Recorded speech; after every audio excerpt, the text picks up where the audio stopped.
Sorry. Wait, what did you say? Nice one. Don't worry about I totally missed that. it. He said, "Can I All start right. with the mom?" And I said, "That's what she said." Yeah. Okay.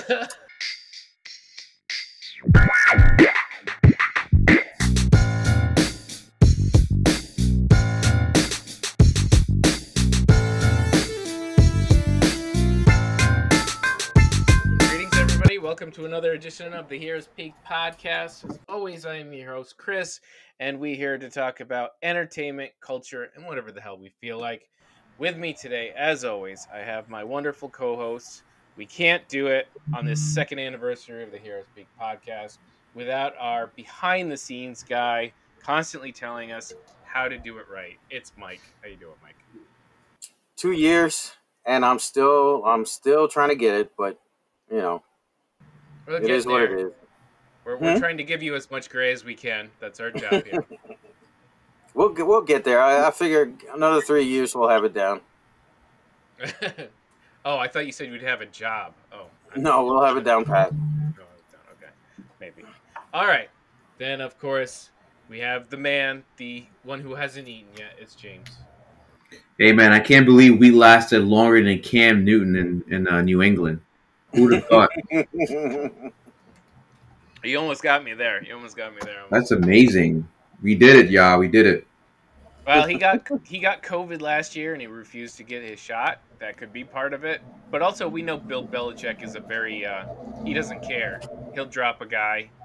He'll drop a guy who seems almost in his prime, but he thinks is on a downswing. Yep. He doesn't care.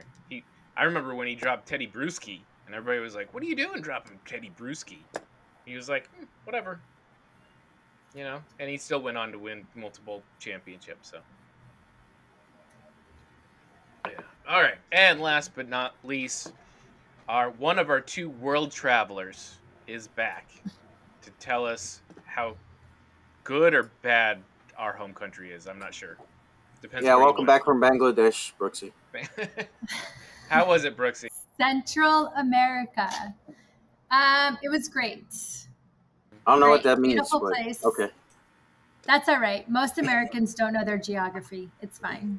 My geography teacher hit me until I learned all the countries. So you mean like south of Jersey or? Definitely south of Jersey. Okay. I don't go past that part. So where'd you go? I was in Guatemala and Belize. Guatemala. Wow. Guatemala. Yep. Both You- countries are south of Mexico in Central America. Just for you non-geography majors out there. So are you like a CIA plan or something? Because that's usually who we send down there. No, I'm on the other side. I'm like the one that's Communist. involved in the drug wars and the local side. Wait, local drug wars. I guess we're learning some Jehovah's stuff about Witness. All She right. went down to talk to them about their extended warranty. Have you heard the words of Christ? Yeah, he's telling me all about my car's extended warranty that I have in it. All right. James wishes he had an extended warranty on his car right now. Oh my God! Stop it! Oh, it's too Not soon. wrong. Too soon. Not wrong. All right. So I want to thank everybody. I want to thank our families. I want to thank my co-hosts. I want to thank our guest hosts. And of course, I want to thank our listeners. We have been doing this for 2 years now. I hope we're getting better at it. I hope we're producing interesting content. And I hope you tell a friend. Thank you. Yeah, stop texting James. Stop Yeah, I don't texting think James. anybody's still texting you, or are they actually? No, I haven't got text in a couple weeks. Good. They're listening. They haven't started tweeting us. They just stopped talking to James. Yeah, They it's- misunderstood. We need to be more specific. Stop texting James and start tweeting us. yes. That's better. Start leaving comments on YouTube. Leave comments. You disagree, you agree. We're off the chain about some of our feedback about Fast and Furious or Marvel or DC or Star Wars or whatever. Leave a comment. It goes a long way for us. So here's what I want to know. So I want to know for year 3, which segments do you guys enjoy? Which ones not so much? What kind of content do you look forward to? You know, is there stuff you prefer, like our movie reviews or TV reviews? Do you like when we break it down, a TV show, a couple episodes in, or do you want us to wait for an entire season before we talk about it? These are the kinds of things I want to know. So let Also, us know in the like comments the for quick sure. peaks more because they're shorter. Maybe you can't sit wherever you're at, work, bus, train, an hour and 30 minutes on our main podcast. Maybe you like more of the little quick peaks, on singular topics. That too. Yeah. I'll tell you, my favorite part of this year was when I got my first action figure by Jen. That was probably my favorite. Your first what? My action figure. I could change masks and. Oh, last week's pod. Yeah, that was last fun. week. That was That fun. was like 3 weeks ago. 2 weeks ago, yeah. Yeah, Brooks was there, so yeah, it was longer than that. Mm-hmm. My favorite pod was one with my sister on when we did the Zack Snyder. The 4-hour pod. The 4-hour pod, and then Zack Snyder cut. and then Mike edited me with the that freaking Zack Snyder slow mo music. That was my favorite. Yeah. Brooks, what was your favorite, Brooks? Specific moment you can call out. Good question. I like doing the Ask the Nerds segment. Obviously, I'm going to pick the things that I do as my favorite parts of the podcast. Absolutely, go for it. I like doing. You're funny. I thought Mike was the funny one of the podcast.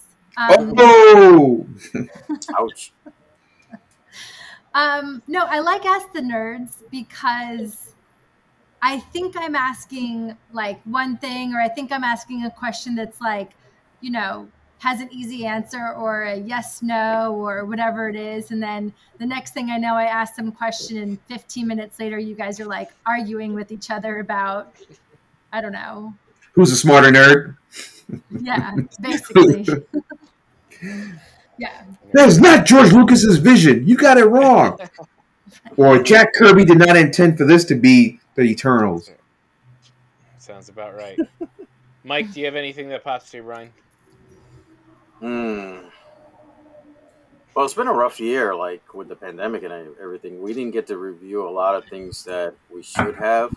A lot of things didn't come out, yeah. Yeah, so I did enjoy, like, we were able to fill the time with some current events, which I enjoyed. So we missed out Comic-Con, all that stuff this year. So hopefully this year, we get to cover all that. Tomorrow I'll be at Avengers Station in Toronto, the exhibit. Oh, cool. So I'll be reporting from there. I'll be taking some video clips. And then after that, it's a showing of Shang-Chi. Oh, yeah. Hopefully. I'm going to see if I can get all 5. It's tomorrow. Yeah. Mm-hmm. Is it tomorrow? Yeah, it comes out tomorrow. Midnight, most right? theaters in the... Yeah, like, obviously LA, New York will have it. I think... And we have number 5. Yeah, number 5. Johnny 5's alive. Johnny 5 alive. Our second world traveler is Keith. How you doing, Keith? Hey, what's going on? How have you been? All is well. What's traveling been like? Just got a long evening today. Go ahead. Yeah. I can't even really stay on the whole time tonight either. Yeah, it was cool. Like I definitely suggest and recommend taking a trip to Colombia. Really? Yeah, went to. Tell me why. Bogota. Well, it's in a way, it's like in a way, Colombia is kind of like California, where you can kind of experience like three different climate, what you call it, at once, like depending on where you are in the state. Like Bogota is up in the mountains, and it's cool. It gets cold up there. It's, you know what I'm saying, it's snow, skiing, that kind of thing. Then you go to well, that's Bogota. Then you go to Cartagena, and Cartagena is like more like it's hotter, a little bit more beachy, like you can get to beaches better. And then Medellin is like well, like right now it's like the rainy season. It's a more temperate kind of climate there. Like they call it forever spring, and it does feel like that. Like it's just different phases of spring in Medellin. But like great food, beautiful people, cheap, very. It's actually pretty inexpensive there. Like the average Colombian makes about 250,000 Colombian pesos a month. This is the average. $62.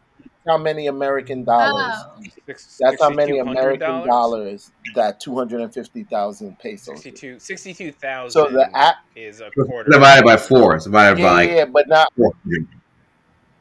no divided by 4, but like not in thousands. Like it's the Okay. you know what I'm saying? Like There you their go. money is that's the inflation of their money. It's Got thousands, it. but like Got it.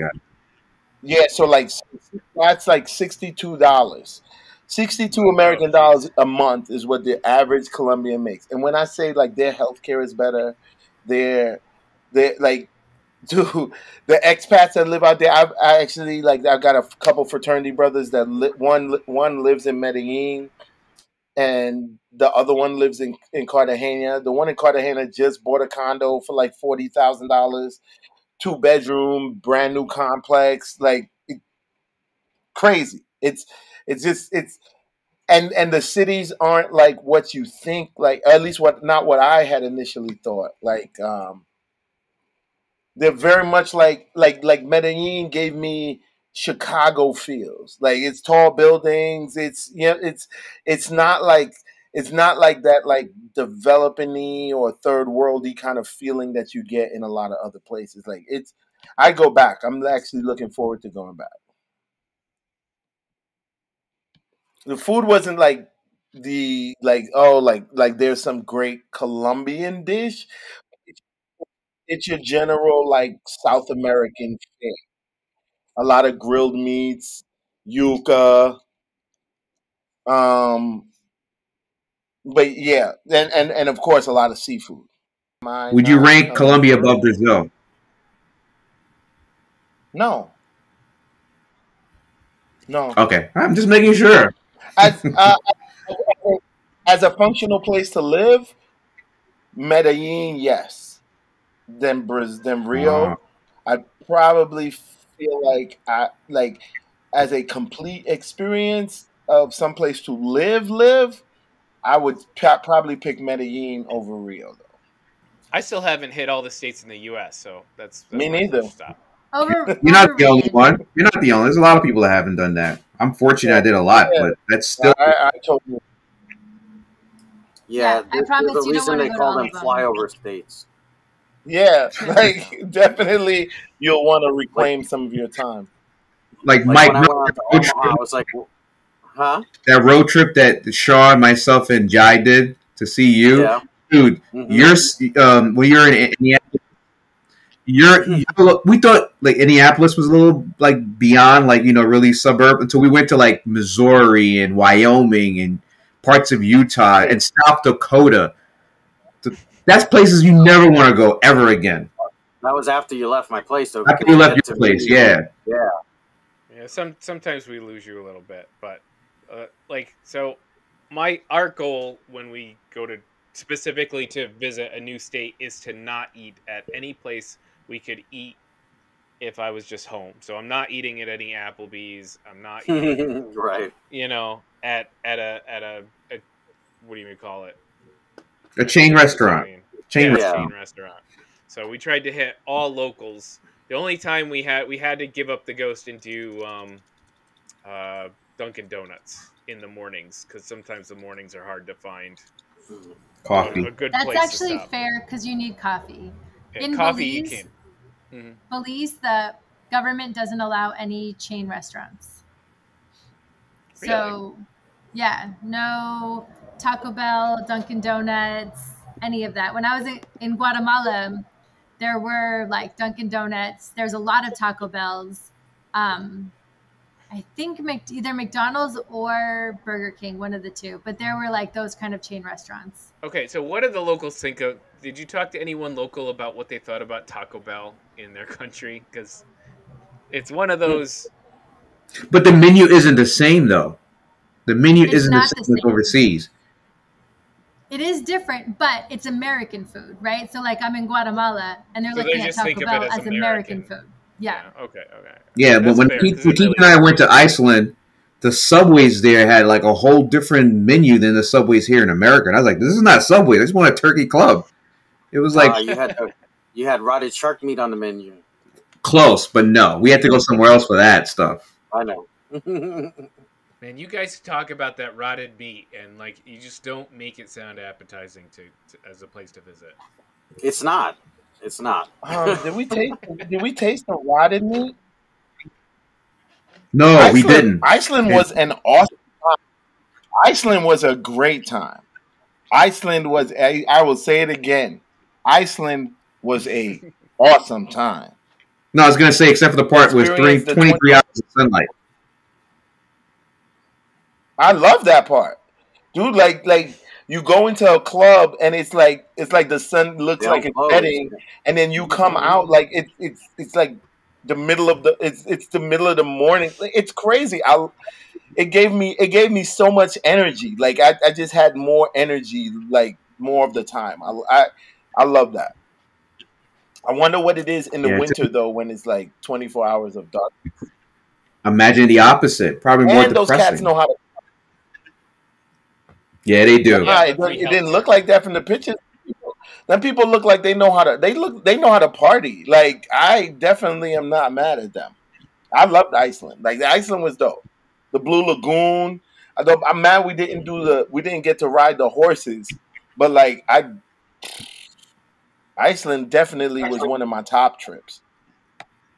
You know what I remembered as an young engineer back then? They had like geothermal heat. They were so ahead of America when it came to renewable energies before it became part of our lexicon, renewable energy. All we knew was solar panels. Iceland was already like way beyond America in renewable energy sources. They don't have water heaters in their home. It's all geothermal. Exactly. And I get it. They have a source that's there that they can tap into, but the U.S. isn't even trying to find something similar to that. So I'm sitting there partying, and then my engineer brain kicks on. I'm like, "Ooh, this is pretty." Like, I think. All right, let's get drunk again. On that note, our travel segment has now ended. Thank you. Yeah. Let's move on. Very excited. Right now, we have scheduled a little question. Speaking of what if, yeah, we're gonna go to break first, right? And so then we're gonna do a break, and then when we come back, me and James have a little beef to talk about. Oh, I forgot about that. All right, cool. Did you not prepare for your debate, James?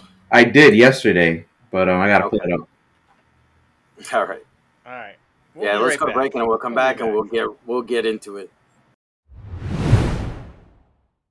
All right, everyone, we're back. I am taking over this section of the pod. We are doing our first ever debate. Tonight's topic: who's better, Tony Stark or Hank Pym? Wait, that's not the debate. That's not the debate. That is not the debate. What is the debate? The debate we had was whether Hank Pym could pull off his What If episode.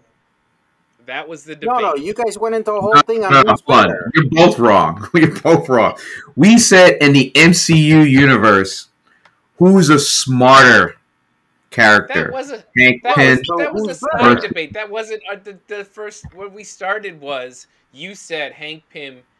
You even posted a little bad meme about it that said you were looking for the ways in which Hank Pym could accomplish. Yes, I said it's highly unbelievable.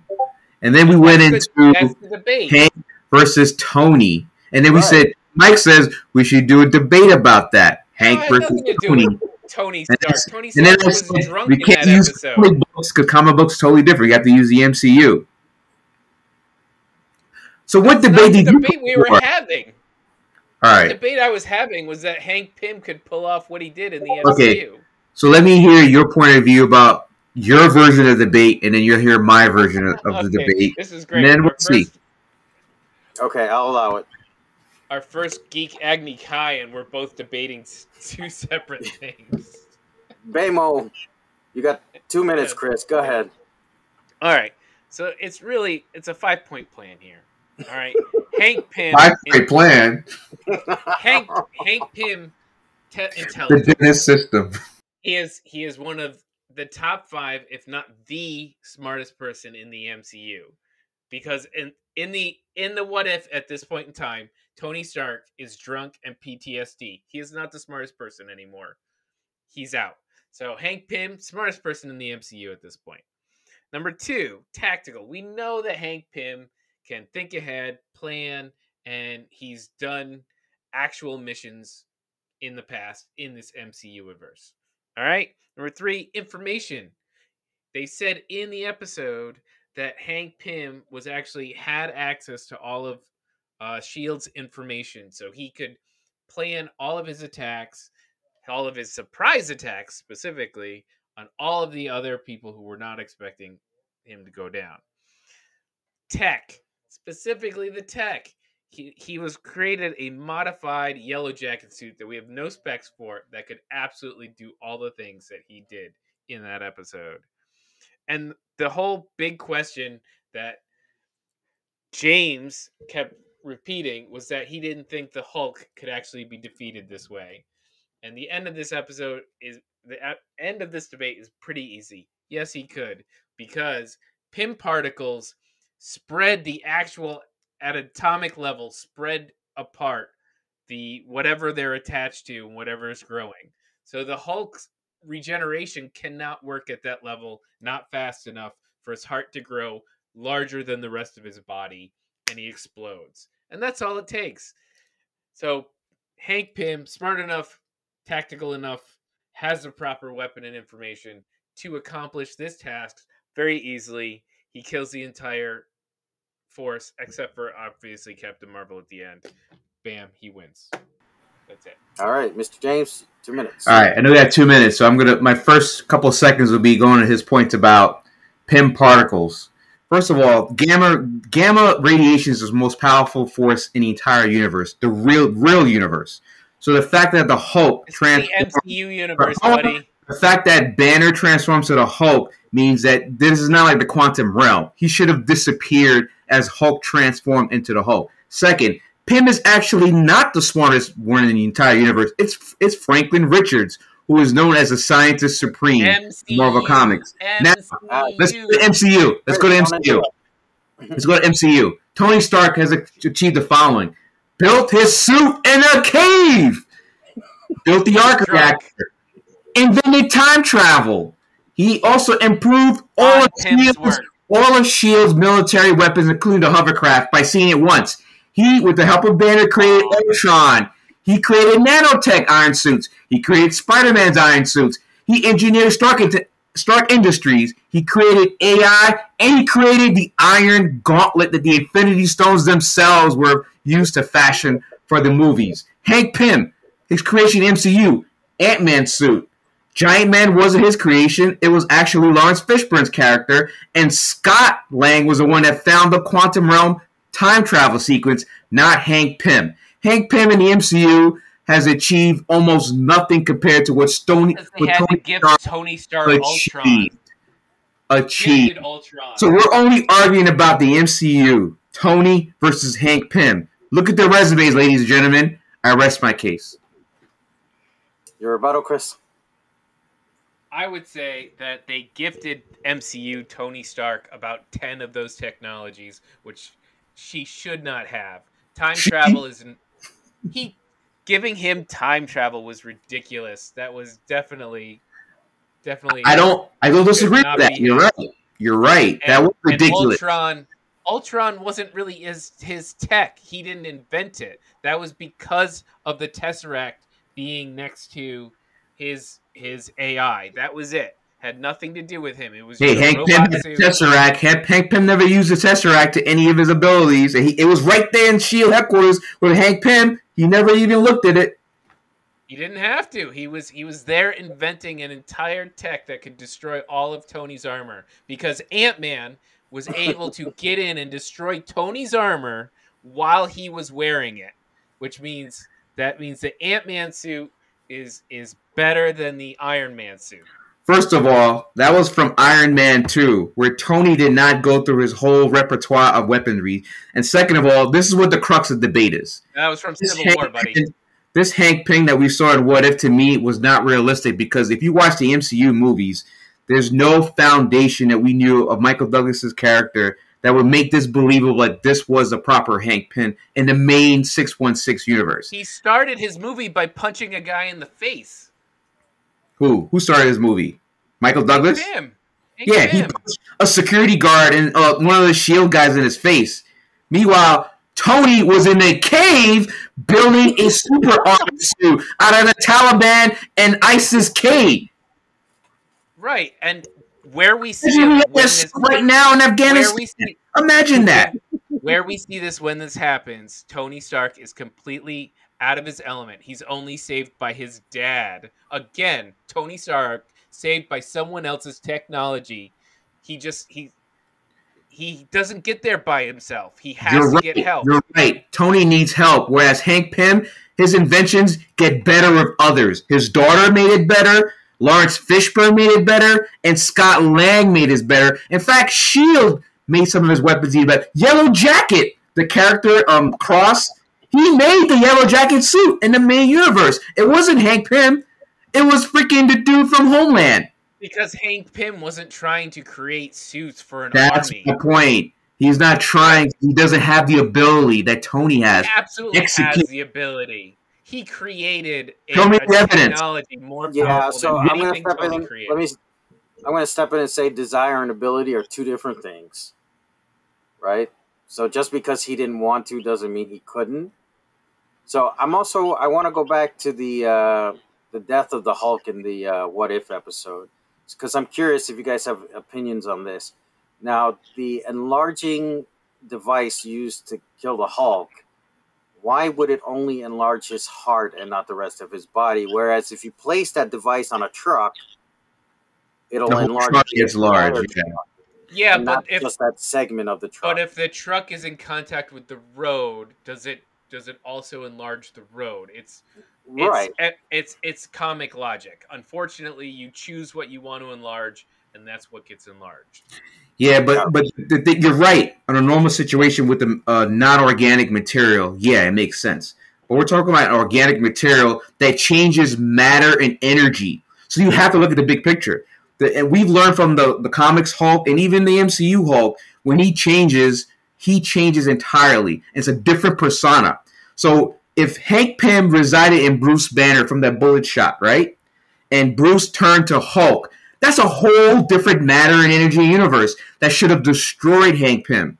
No, because he was in a specially designed suit. He had the information that all S.H.I.E.L.D. had about what Hulk is and what makes Hulk Hulk. So but S.H.I.E.L.D. didn't have... Great point, Chris. Great point. But S.H.I.E.L.D.'s information was incorrect because S.H.I.E.L.D. could never replicate the Hulk Banner transformation. They failed. They made Abomination. They made a working version, which wasn't the same thing as Hulk. They were using a good enough replication to make something to fight against it. No, that doesn't make sense. They had no proof that they could replicate the exact because they don't need Abomination. He's not trying to become the Hulk. Abomination was no longer Blonsky. It was a whole different character. There was no matter transformation back and forth. So that logic does not stand because Abomination became a whole different character, merging Blonsky and his bones and fragments. It wasn't the same thing as what Banner did. So technically speaking, Hank Pym had no knowledge of Hulk's ability to transform the effect. But Pym is not trying to transform like the Hulk. He is simply trying to find a way to destroy the Hulk, and which is to take the one part of his internals, and just like in any kind of fantasy world, what do you do when you get a giant monster? You go inside the monster, you blow it up from the inside. That's always what happens. It happened in Avengers, and this is what he did. He took a piece of him and he expanded it beyond what the body could take. But here's where that fails also, because it is canon in MCU that when Banner shot himself in his head, basically blown out his brain, he still formed back into the Hulk.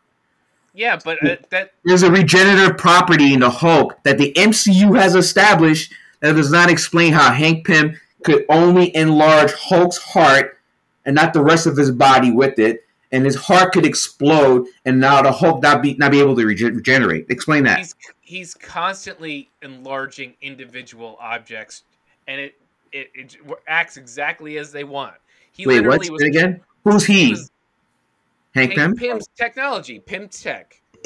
Pym particles can enlarge whatever they decide they want to enlarge. He enlarged an entire office building with everything inside, or he enlarged a tank, but the keychain part enlarged as well, but not the rest of his keys, but not the ground connecting it, but not the people near it. Like, it enlarges what they want to enlarge. So him enlarging the heart is not, I don't think is. But here's what we didn't see: the heart enlarged, but the rest of his body didn't enlarge. We just saw an explosion of green matter.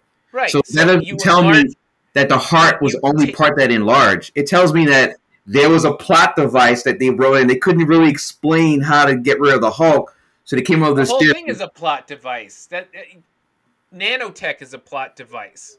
I mean, Pym particles are a plot device. You can't throw plot device at me. That's just how things work in those. So the crux is the MCU is a formula, right? The MCU established a formula. Using his own body against him by enlarging a piece of the body inside larger than the rest of the outside can handle. Pop. That's how it works. But did you see the heart? Did you see the heart? They're not going to show. They showed you the heart starting to expand, and then they showed you his. Then they showed you a green mass. They showed you green mass everywhere. They showed his body starting to expand. They showed the whole thing. They showed you the whole thing, and then it bursts into a green goo. Starting to expand and then pop. Eventually, you get to a point. So we're digressing for the point where we're digressing for the point that in order for Hank Pym to have come up with this strategy of taking down the Hulk, forget about the rest of the Marvel characters, that you have to suspend a lot of disbelief. You have to believe that the Hank Pym we've seen in all of these movies so far, was that smart with no already debunked the SHIELD information, already debunked the fact that you didn't debunk anything.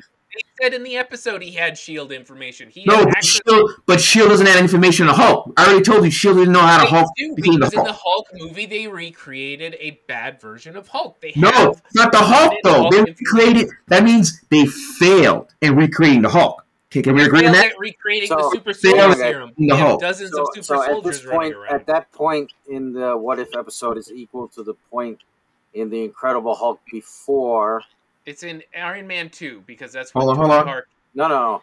At this point in the Incredible Hulk movie, they had not created the Abomination yet. Yeah, no, correct. No. They tried the serum on other.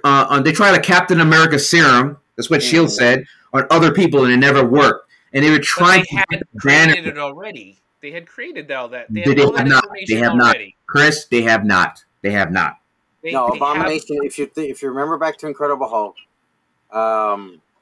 Tim Roth fights the Hulk at the college, gets his ass kicked, and that's when they start going into. They had the experimental syringe, and they ejected him once, and they made him a human with more super soldier powers. Right, guys.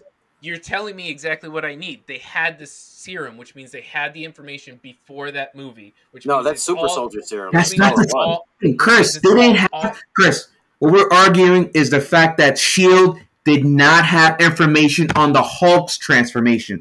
That means Hank Pym didn't know if it would work or not. But it worked. Like he got in there. He doesn't need to know everything about the Hulk in order for an assassination. And that's why I was arguing with you on the thread that this version of Hank Pym is not the version we've seen in the Marvel movie. He has enough information. He doesn't need to know everything about the Hulk and in order to work. He probably has some of the background on the Hulk from because they would have other information about him beforehand. That's why they're after him. They have information about him. They don't have all. It's not complete, but they know the experiment. They know it's gamma radiation related. They have all that info. No one knows gamma radiation other than Bruce Banner and Liv Tyler's character. They're the only two scientists that are experimenting in gamma.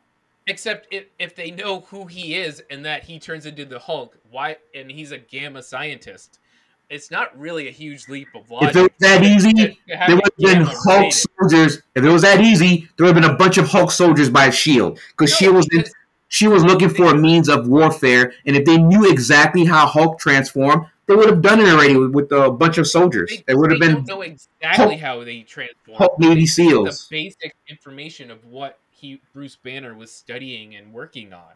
It's the same thing with the super soldier serum or Pymtech. People know in general what these people No, Pymtech. But they're You mentioned smart things enough to get there. Hold on. You mentioned 3 things.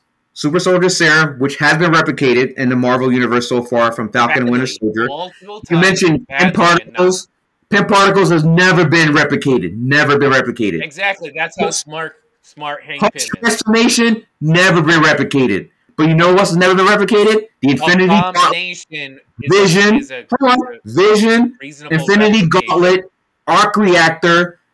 There's so many more items that Tony Stark created in MCU. That's time travel. Time travel. No. Time travel. God. He worked. Him looking up at time travel. That is such a plot device. I'm bringing plot device in now, and you know it. Hey, but you know he built that about plot device. I'm bringing in plot device. We're already working on time travel with Pymtech, so I'm not even saying time travel is even above Hank Pym. Hank Pym couldn't complete it. Hank Pym became a grumpy old man who ignoring his daughter. He wasn't trying to complete it. Wife. He was snapped. Was a shell of who he was in the comic books. Normally, Chris, I would agree with you that Hank Pym in the comic books is smarter than Tony, but the MCU has not established that at all. At all, they put Tony as number one. Pymtech is something nobody has been able to replicate. In fact, Shuri's probably above both of them. A Russian guy with a bird was able to make Tony's suit. And that wasn't the same. That failed. Tony's suit failed. His business partner was able to get scientists in his company to recreate the arc reactor. So his stuff is already. So what about Lawrence Fishburne creating Giant Man? Because Hank Pym never did that. Together, he had Pym's particles with him. Go back and watch Ant-Man and the Wasp. It was his genius. It was Lawrence Fishburne. The black man got wrong by the white dude, Hank Pym. Like peanut butter and freaking George Washington Carver. All right, that's going to be the last word. We're going to go over to Mike. Mike's going to have to make a decision here. Oh, man, it's going to be tough. So I'm just going to, a couple of points. I still don't believe that the enlargement device would have just enlarged his heart. So that's a tough call for me. Like if it's inside his body, right? But whatever, we give it to, plot device story. Plot device, right. The other point I had was about Tony. Tony would be dead if not for his father showing him how to make the new element to save his life instead of the stuff he was using that was killing him. That's true. I give you that. So, what about the time travel part, though? Tony created time travel. So, I don't know if you would say he created it or did he perfect it. Well, if you watch Endgame, not Infinity War. Because think about this, Banner sent Ant-Man already through time. Before he got there. Sure, he came back as a baby. Time through Ant-Man. Hold on. Correction. He sent time through Ant-Man. Okay. And Tony created the ability to send a person through time. And gave him the GPS coordinates. That's nothing to sneeze at. That's bigger than what has created. All of the sounds ridiculous because it does sound ridiculous. When we're real human beings talking about this stuff, it all sounds ridiculous. But if you want to, turn your nerd hat on, one thing is much, harder than the other. Yeah, enlarging and shrinking people. And then going through time. So I think we're going to have to let the audience decide. Leave a comment. Let us know who you think. Yeah, I guess next time we need to be more aware of what each other is is arguing, because I think our initial argument got sidetracked into different arguments, and then we all decided we were arguing something new. Yeah. All right. So with that, we should go to break. When we come back, we'll talk about the Green Knight. Green Knight. Oof. So, all right, go. Look for the recording. Hey, we made it back after that fantastic voyage. So we are going to talk the Green Knight. Green Knight, if you decide to hop over to the theater and watch it, it is... Oh, sorry, a little bit of phlegm build up. Wonderful. 2021 fantasy drama adventure movie. Little movie based on an Arthurian poem about the Knight of the Round Table, Gawain. Unfortunately, there's no author of the actual poem, if you guys know that, because it's been lost in time. This was written and directed by David Lowery, starring Dev Patel as Gawain, Sarita Chowdhury as his mom, and Morgan Le Fay, right? She was supposed to be Morgan Le Fay. Morgan Le Fay. Yeah. Mm-hmm. And Alicia Vikander also the dual role, if you didn't notice. Spoilers for the Green Knight if you haven't watched it yet. But she's probably a well-known actress too. Yeah, so she played Essel, and the Hot Princess. She didn't have a name otherwise, so I just called her the Hot Princess. All right, so why don't we get into this and say... Yeah, where do we start with this weird one? I'm going to say, what was your guys' overall impression of the movie as well? Did you have any expectations going into this film? I think for me, Chris, because I was the one that recommended that we all watch this, is I follow certain other platforms. I'm not going to give them all credit here, but this was acclaimed by a lot of reviewers that I really like as one of those smart indie type of movies. I'm always looking for. I'm a huge fan of Arthurian legend and Shakespeare stuff, and Dev Patel is a great actor. So I was like, hey man, this is getting a lot of good reviews. We should watch it. I didn't know much about it other than the trailers. So I went into it with the empty mind, empty canvas, just to get a good feel of what the movie was about, and ready to sing praises about it too. By the end of the movie, I was all over the place with what I thought about the movie, but I think in summary, my big take was that it went for the fences on like the traditional, legend of King Arthur and the Round Knights, but it focused on the idea of courage versus cowardice, and how we look at legends of certain things. Like when you hear a story about a certain person in war or the ancient battles, and you're thinking, wow, this person was courageous because of the outcome. But then you don't really get to see the nitty gritty of how many decisions this person make in order to get to the point where, at the end they're praised as a hero or not. On the surface level, yeah, that's how I took this movie as like an example of how legends can really misconstrue a person's actual bravery versus what they really are as a real person. But when you really dig into this movie, I'm like, there's a lot of decisions this director made that I'm like, ugh, this was over the top. You didn't really need to film this scene or that scene, or you went way too artistic to get the same message that you could have gotten in any other type of movie, like The Knight with Heath Ledger, Knight's Tale, which is another good example that I watched this week. Love that movie. By the way. I just happened to watch it this week. A slightly different take on an Arthurian type. Props to Paul Bettany. Props to Paul Bettany for that in that movie, by the way, too. Oh yeah, Paul Bettany was great in that movie. Yeah. But yeah, sorry. Go ahead, James. No, I was gonna say that's how I look at it from like the high level, what they're trying to do, and I like it. But then when you just look at it as a movie in general, you're just like, this was way too much, over the top. They didn't need to do it this way, But I'm looking forward to hear you guys' feedback, because I did recommend this, to the crew, and I'm glad you guys watched it. So you guys hit me with your feedback. I want to hear you guys. So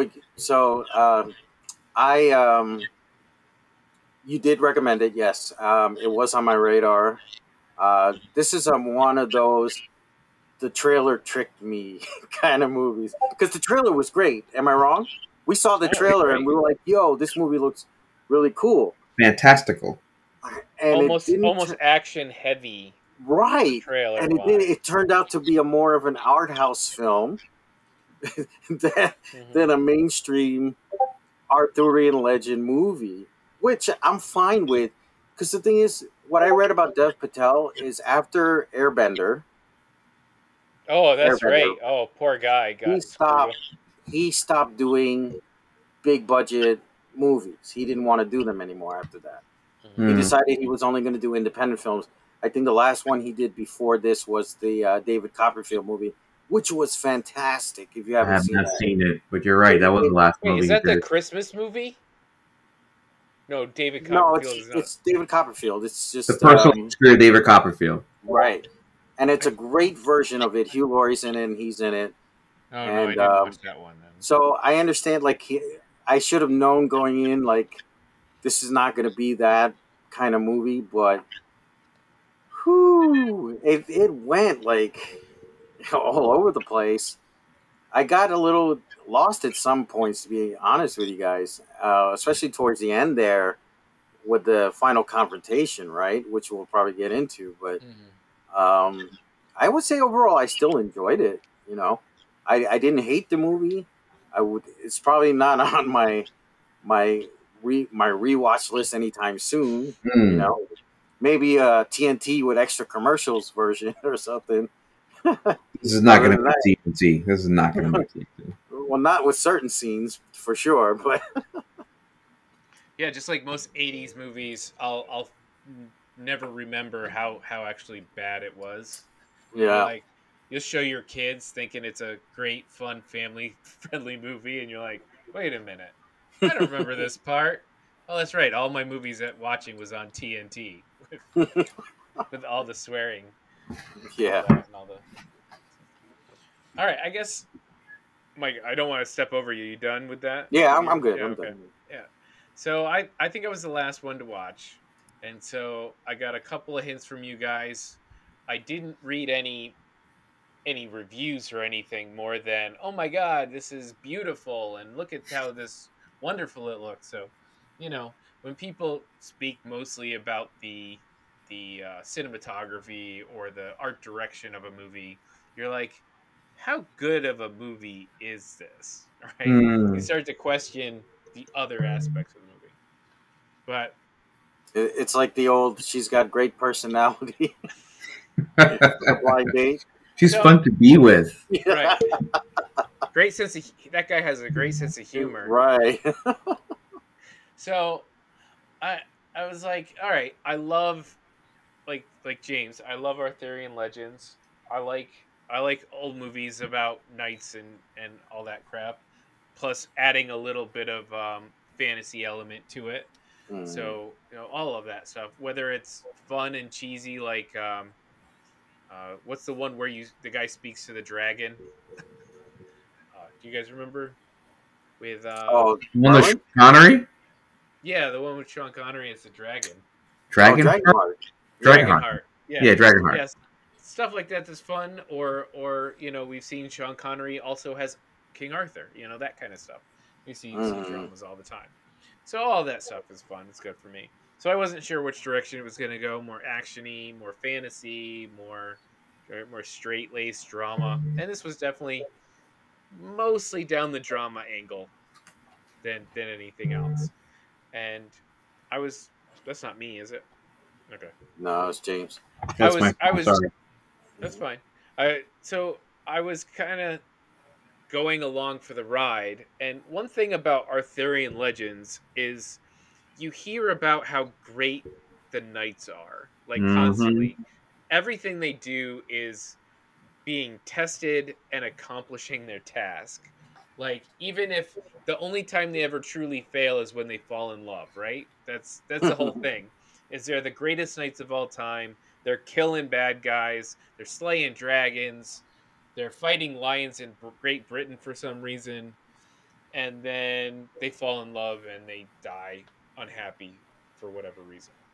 But this was a very different tone than that, because just the start of it was a bit weird, and then it starts going on his little adventure, and it's very serious tone with very beautiful imagery, and you're like, this guy sucks. Is this like the worst knight I've ever seen in my life? What's He's the going hero, on? yeah. How does he keep failing? And then you get to the end, and of course you get that failure. Oh, there's Brooksy. And so overall, again, I would say I enjoyed the movie, but if you're looking more for a art housey drama with some beautiful imagery, come watch The Green Knight. If you wanted more adventure and, Arthurian legend, this really kind of turns that on its head more than it follows through with it. Especially because Yeah.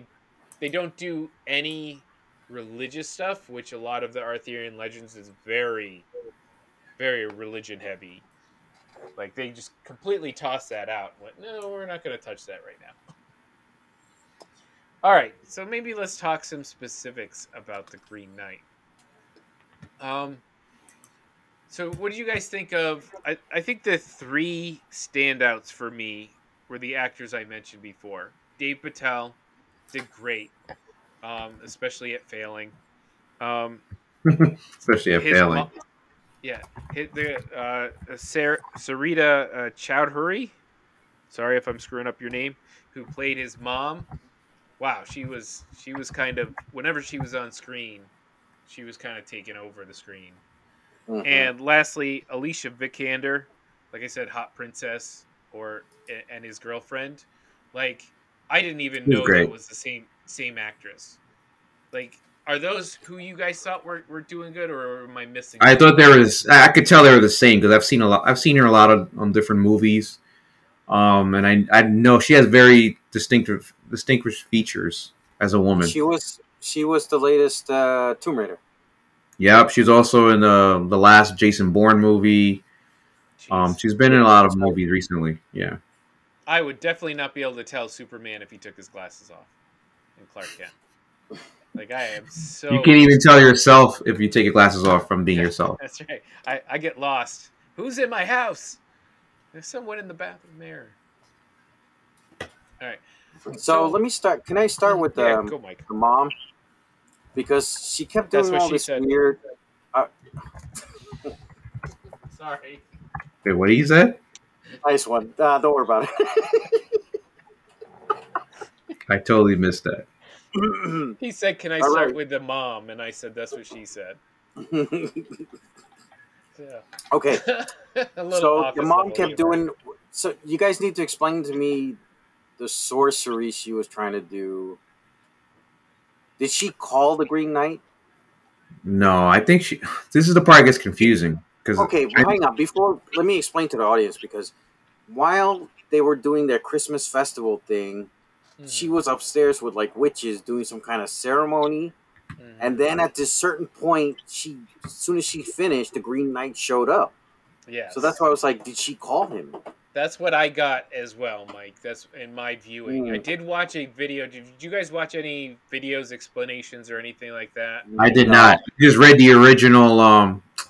I looked at the original poem, and my thought was that she kind of orchestrated the events, hoping that he would Step up. he would step up and he would have the other magical armor silk thing around him so that he can actually live, and his name will go down and as a hero, as a knight, because he was able to Because kill. up until this point, he was basically just hanging out at the brothel all day, right? Yeah, he was a womanizer, as they say. He's a womanizer. Yeah. Yes. So there's two things I want to note. Number one is what they said is they believe because of the liberties they took with the classic poem is they're mixing the characters here a little bit. So she is Arthur's sister in this, right? And she is also probably supposed to be Morgan Le Fay, which is a witch. Yeah. One of the more powerful witches, and one of an anti-wizard to Merlin. So Right. yeah, I think she's definitely casting it. And also, so Dave Patel is playing her son and the nephew of Arthur. And in that whole scene, Arthur calls him up and asks him, "Tell me a story." And he's like, "I don't have any," because he's nothing. He's not even a knight yet in this. Instead of like the Yeah. classic poem where he is a knight of the round table, in this he's not a knight. So I believe James was right in that, and your reading too, Mike, is that she called the knight to try to say, "All right, my kid's gonna take care of this. I'm gonna do my part as a witch, and I'm gonna make him the king or the next big knight of the round table." Mm-hmm. That's what I got out of it as well. I think she definitely called the knight. So the Green Knight shows up, called by the witch Morgan Le Fay and his mom, and he challenges all of the round table to a Christmas game. Now this was a weird thing because he specifically called it a game, and he calls out, "Whatever you hit me with, I'm gonna return the favor in a year." And he looks around, and all of the knights chicken out except Arthur. But Arthur's old and can't do it. He said a great line by the Arthur actor going, "My mind wants to jump over the table or something like that, but my body won't follow." I thought that was pretty cool. But Gawain here sees his chance, asks for a sword because he doesn't have one because he's not a knight yet, and nobody will give it to him. So he gets, Excalibur. Pretty cool. Pretty cool for the I king thought to that get was the like, sword. come on, that was hard to believe that he would just automatically stand out of the crowd of all the knights, and that's the part where, to me, Well, it's I like, mean, really? it's his story. It's set up, so I think his mother Yeah. is. If his mother is doing this, I can give as much leeway to her magic Okay, as you you're right. can. You're right. You're right. You're right. But like the cool, like it's obvious that Arthur is very interested in Gawain in this story, the way he's telling it. Whereas in the poem that you read, Gawain is already a knight. He has his own sword. He jumps up. He's excited to do this. Where in this, you already start to see this character is unsure of himself. He's unsure of the situation. He doesn't. He thinks he's got a battle, but the Green Knight basically lays down his axe and goes, "Okay, do what you're gonna do." And the way it's played out, and tell me if you guys read this the same way. It feels like the way they have Gawain is he feels like he's being punked. Like he was expecting a sword fight to show off, but all this guy's just on his knees, like, "Go ahead, whatever you want to do." Like he took it personally. Like instead of just like poking him with the sword, he beheads him, and he's like, "Everybody saw that, right? Right? Everybody saw I that." mean, for me, I kind of half agree. I think at some point he was thinking like, wait a minute, this got to be a trick. Like, why is he not fighting? But now I can't punk out. Remember, this is about courage. I can't punk out now. I'm already committed. I gotta, still gotta swing my sword, even if he's not swinging his sword. But that's the confusion I saw in his face. Like, is this a trick? What's going on? Doesn't matter now. I gotta complete the movement, and which he did. That's how I saw it. Yeah, I think Dave Patel played that well. That confusion, that kind of fear. Because I felt that character was not in control. Even though he had a sword to the guy's neck, he was not in control of that situation at all. And he No, was scared. And then when the Green Knight got up, he was like, "Oh shit." I think I fucked up. And then picked up his head. Yeah. Which is great visually. All that was great, by the way. yeah, it was good. No Yeah, it issues was. there. So. I'll see you in a year. Yeah, and so we go through the year very quickly. It's not like they harp on it a lot. But Montage. the opening and the montage show basically this Gawain character as this just like fuck boy, like he's just running around with his prostitute, and she's asking him, she's like, "Are you gonna make me like a lady?" And he's like, No, like he's not really answering, but you can tell he doesn't want to do it. So now we start the adventure. He trots off a month or a few weeks before in a direction, yeah, before Christmas, to get to the chapel where he's supposed to meet the Green Knight. Because at least, if you can't actually be a good guy, you can at least be on time, right? Being on time's right. So he goes off, and we get immediately a round of adventures, which is kind of what you expect with these night tales, but not what I expected when I watched it, in the sense that he does all these things and he's really bad at it. So the first thing happens is, does he meet the guy in the forest? Is that the first guy? Yes, he meets the one guy in the forest. And he's asking him questions, and then the guy gives him. They get to the Green Castle, right? Yeah, he asks for directions, and the guy's like, "Well, you want to pay me? Like, pay me? Give me something for it?" And he tosses him like a copper, like some cheap. He seems like he has no street sense, for lack of a better word. Like street sense, like, dude, this dude clearly is a hustler, and he's about to hustle you. Like, where did you grow up? Like, don't you recognize game when you see it coming at you? Not only that, so he points him into a direction, and then he asks for some return on his investment, and he cheaps out. He pretends he's not royalty or a knight or whatever, when he's like the nephew to the king. And so the next scene, you see him, he's been captured by like two teenage girls in a forest. Like literally off his horse, wrapped up, his hands behind his back, like just completely rustled, or whatever you want to call it. And then the guy comes, that he didn't give the money to, and steals all his stuff and leaves. And I'm like, what's going on? They jacked him. What did I miss? Like, what did I miss? Brooklyn. Welcome to Brooklyn.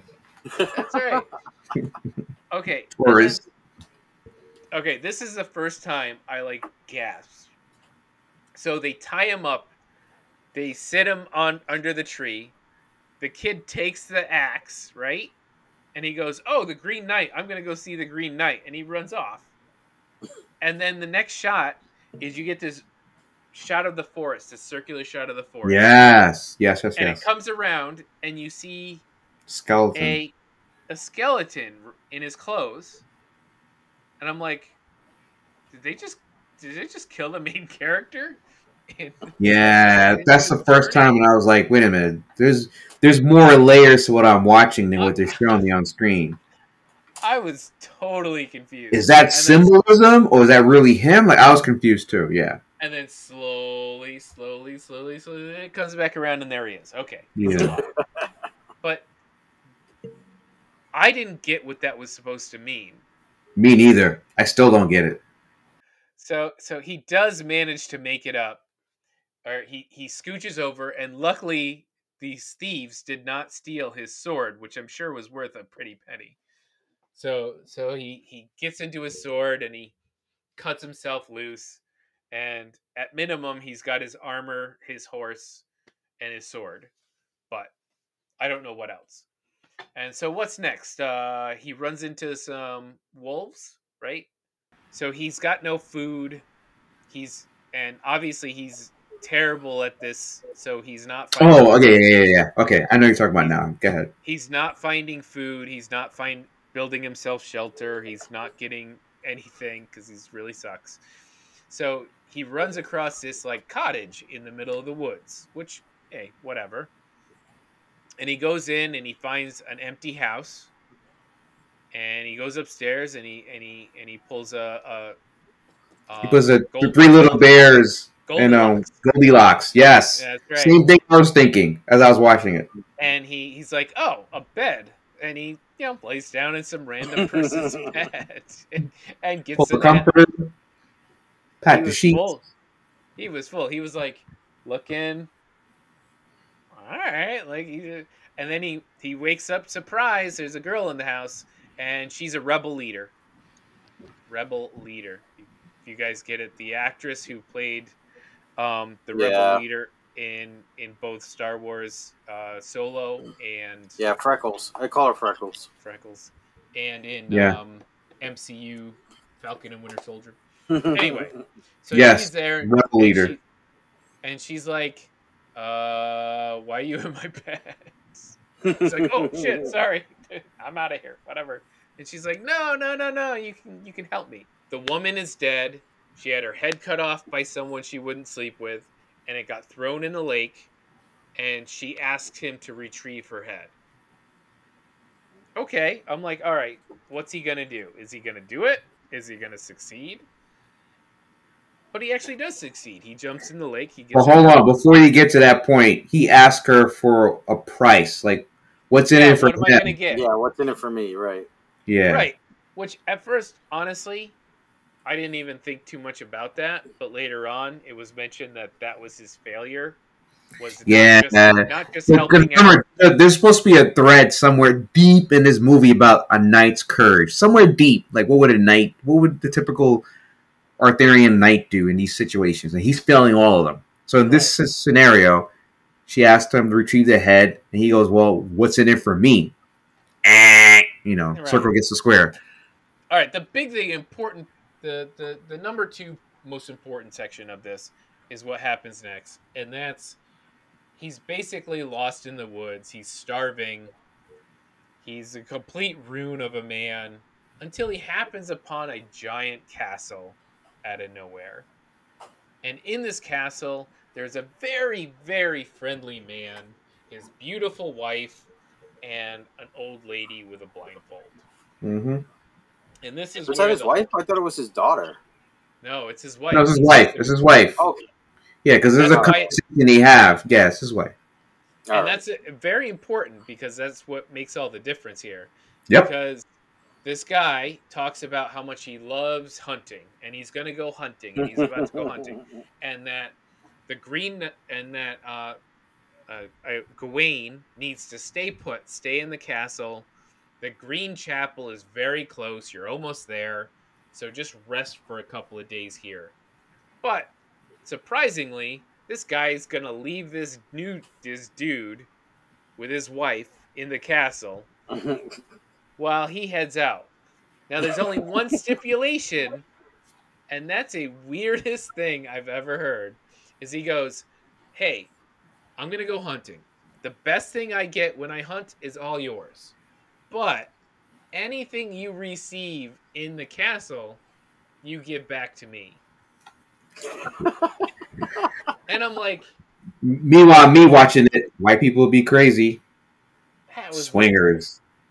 And that's exactly it. So, and this happens in the poem as well. So this isn't a new... Yeah, it's in the poem too, yeah. So... Now, there is some other interactions, but the most important interaction is basically the wife wants to bang the knight. He also finds his the axe there too, right? If I'm remembering correctly. Yeah, the axe follows him around. He can't get okay, yeah, the axe just magically showed up in his room when it was missing for a minute. Because the kid stole it initially, and then he finds it again. So the axe keeps following him around. But so this happens also in the poem. The wife tries to sleep with him, but in the poem, he's a good knight and he decides not to. Whereas the twist here in the movie is the wife finds him in the morning, gets on top of him, and is basically like, "You want this? You want this, huh?" And he's like, "Yeah, I do." And he ends up screwing himself. Well, hold on. Not to get real descriptive, but it has to do with that green girdle that his mom made for him to protect him. Right. Remember, going back to the beginning of this movie, his mom made him this magical, I don't know, freaking... Sash. It's like a belt. Yeah, or something. It's like a sash. Yeah. Cummerbund, whatever. That if he wears around him, he won't be killed. He's immortal, right? Against this Green Knight. So this sash disappeared, and then the wife was stolen. I think it's stolen. Stolen. So then the wife of the dude whose hospitality that he's enjoying shows up with the girdle, whatever you want to call it, sash in her hand, and then is like, "Do you want it?" And he's like, "Yeah, I want it," and starts to give him a little quickie. No, yeah, but he's doing it. I think she's doing it. No, because he's got the whole thing in his hand. You get a nice clear shot. All right. Maybe you're right. Maybe my mind is shutting me up. Yeah, maybe you're right. I'm not going to argue that. She was coming on to him, but literally coming on it. No. Yeah. But yeah, it was weirdly set up because I thought she was trying to get in his pants, but in the end, it's like she set him up to kind of because at the end of it, after he gets off, he releases in her hands or in his hands with the girl, and then she looks at him and goes, "You are not a knight." It was so wrong. Another failure. Such a burn. Now, the crazy thing is, he's supposed to give this guy whatever he received in this castle. So I'm sitting there going, holy shit, what the hell is he supposed to give this man? Which is what I'm thinking, the reason why I think that she was hamming him up so that he could ham the dude up. That's what it seemed like, right? Yeah. So they pass, because he basically runs out of the castle. Didn't wash his hands, disgusting. So he runs out of the castle, and the this is an Oscar-worthy movie we're talking about. The owner of the castle is like, "Hey, did you get anything?"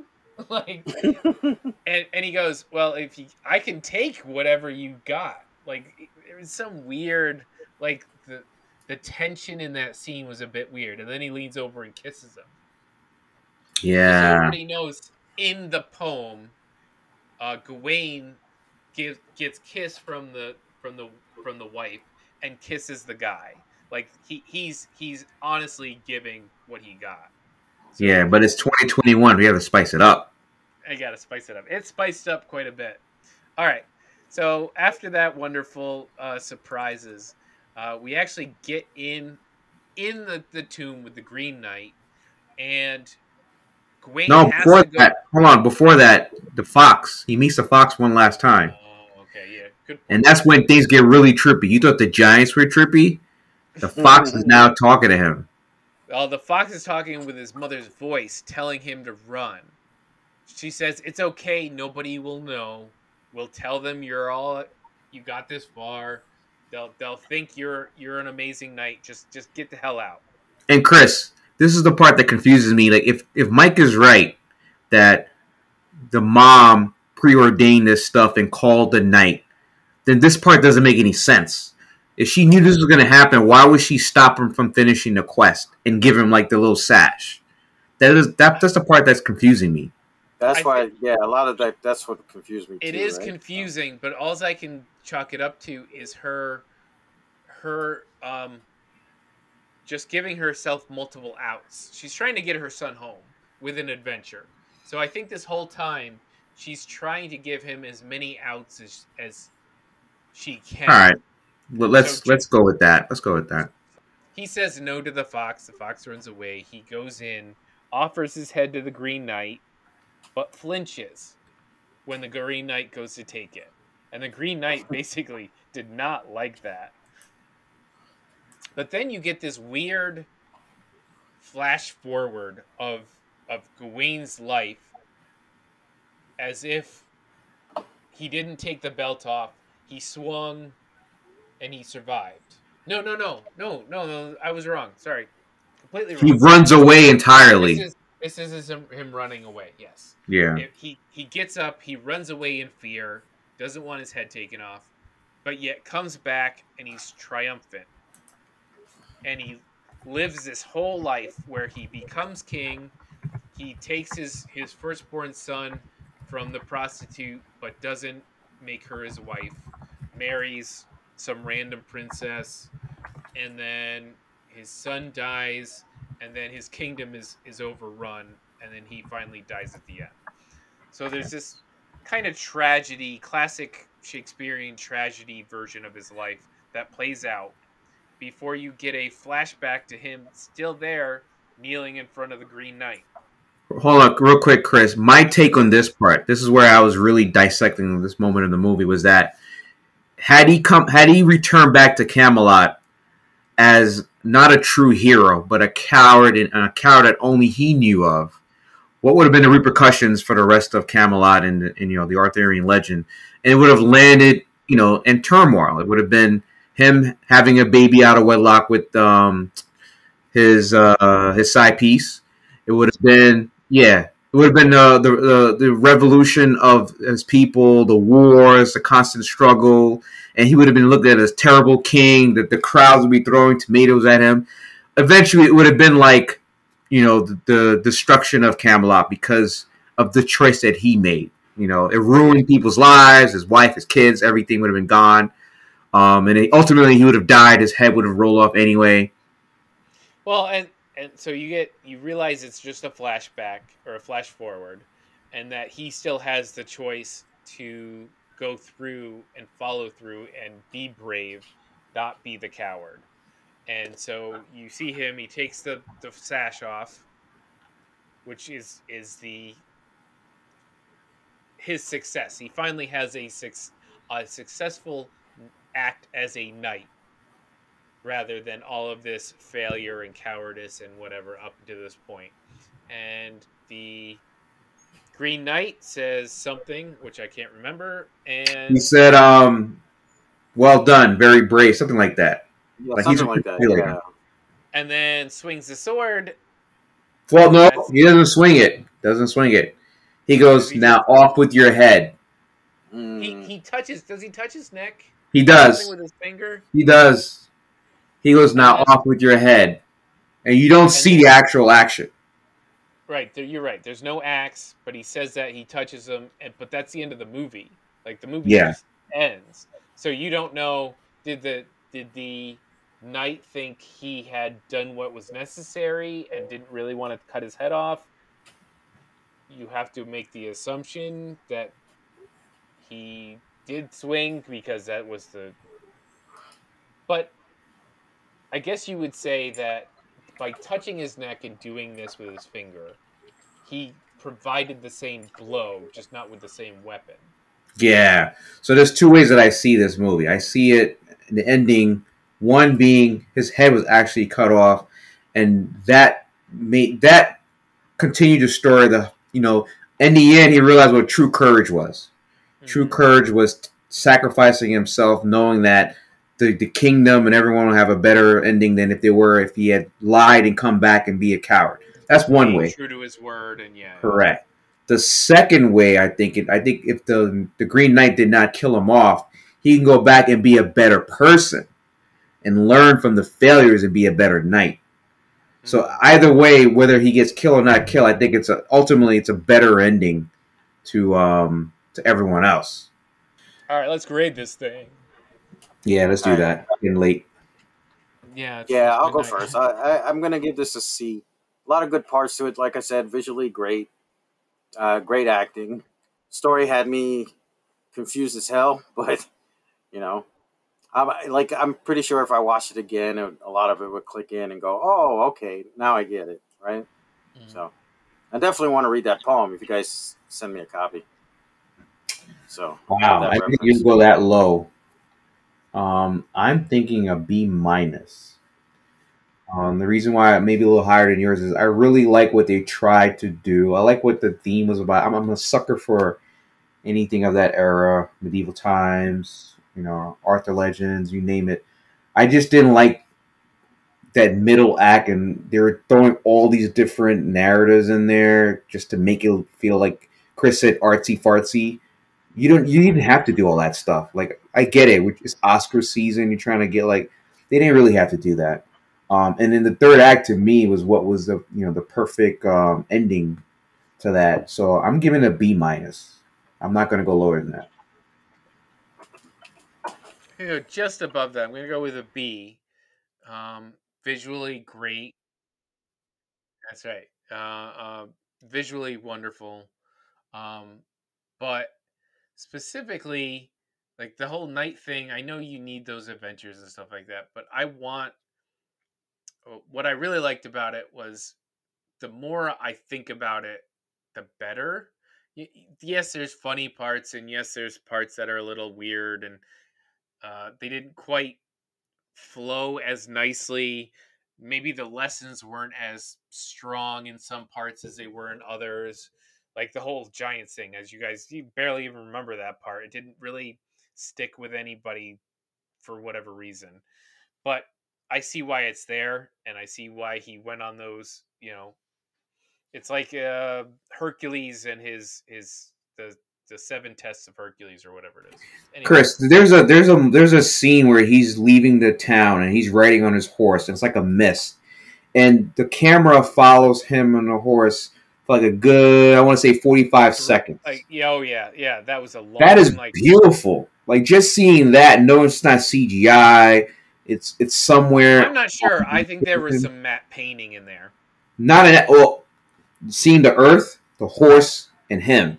Maybe the background could have been a little bit, Yeah, but seeing that to me was like, I haven't seen that in a movie since the 80s. Like that was beautiful. Like the Excalibur movie that came out back in 1982. Stuff like that with Matthew Broderick. Lady Hawk. Matthew Broderick. That's what I was thinking of.